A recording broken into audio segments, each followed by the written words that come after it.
Hello bachcho, let's read this question. The question says, in context with the industrial preparation of hydrogen from water gas Cu plus H2, which of the following is the correct statement? Option 1, Cu and H2 are fractionally separated using differences in their densities. Cu is removed by absorption in aqueous Cu2Cl2 solution. Option 3, H2 is removed from occlusion with palladium. Option 4, Cu is oxidized to CO2 with steam in the presence of catalyst followed by the absorption of CO2 in alkali. तो इन चारों में से हमें बताना है कौन सा option ऐसा है जिस ऑप्शन से हम हाइड्रोजन गैस को इंडस्ट्रियली प्रिपेयर करते हैं from the water gas. So what is the key concept here? What is the key concept here कि वाटर गैस क्या है? Cu plus H2. इस Cu प्लस H2 में से हमें किसको प्रिपेयर करना है? H2 को प्रिपेयर करना है. तो आपको क्या कॉन्सेप्ट यहाँ पे ध्यान रखना है कि बेसिकली अगर मैं देखो वाटर गैस में से CO को निकाल वाटर गैस में से किसी तरीके से मैं CO को निकाल दूं तो मेरे पास क्या बचेगा? H2 ही तो बचेगा ना. हाँ या ना? तो इस तरीके से मैंने क्या किया? वाटर गैस से H2 को प्रिपेयर कर लिया. तो इन चार में से कौन सा इंडस्ट्रियल मेथड है जिसके थ्रू हम H2 को प्रिपेयर करते हैं?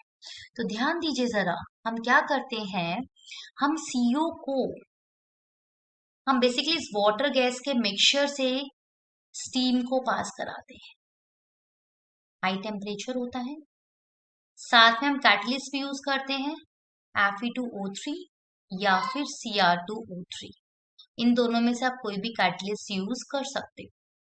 ठीक है, तो मैंने क्या बोला, हमने वाटर गैस से स्टीम को पास कराया, टेम्परेचर हाई है, साथ में हमने कैटलिस्ट भी यूज किया है. तो ये क्या करेगा? ये CO को CO2 में कन्वर्ट कर देता है. अब CO2 गैस कैसी गैस है? एसिडिक है कि बेसिक है? तो आपको पता है कि नॉन मेटल के ऑक्साइड्स कैसे होते हैं? एसिडिक ऑक्साइड्स होते हैं. तो carbon is a non metal, तो कार्बन का ऑक्साइड कैसा होता है? एसिडिक होता है. दैट मीन्स जो CO2 है वो एक एसिडिक गैस है. तो अब आप क्या करोगे? CO2 गैस को पास कराओगे अल्कली से. तो अल्कली मीन्स बेस, तो बेस और एसिड के बीच में क्या हो जाएगा? एसिड बेस रिएक्शन हो जाएगी. तो बेसिकली अल्कली क्या करेगा? CO2 गैस को अब्सॉर्ब कर लेगा. अल्कली बेस क्या करेगा? CO2 एसिडिक गैस को अब्सॉर्ब कर लेता है. इन दोनों के बीच में एसिड बेस रिएक्शन हो जाती है. तो इस तरीके से मैंने क्या किया? वाटर गैस में से वाटर गैस में से CO को निकाल दिया. पहले CO को कन्वर्ट किया CO2 में, फिर CO2 को बेस ने क्या कर लिया? अब्सॉर्ब कर लिया. तो CO तो निकल गया, तो बचा क्या इस कंप्लीट प्रोसेस में? अगर हम देखें तो H2 ही तो बचा ना वाटर गैस का. CO तो रिमूव हो चुका है. You will get hydrogen gas. So this is how we prepare industrially hydrogen from the water gas. So final answer is option 4.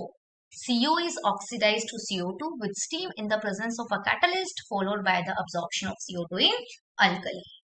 I hope you understood it well. Best of luck.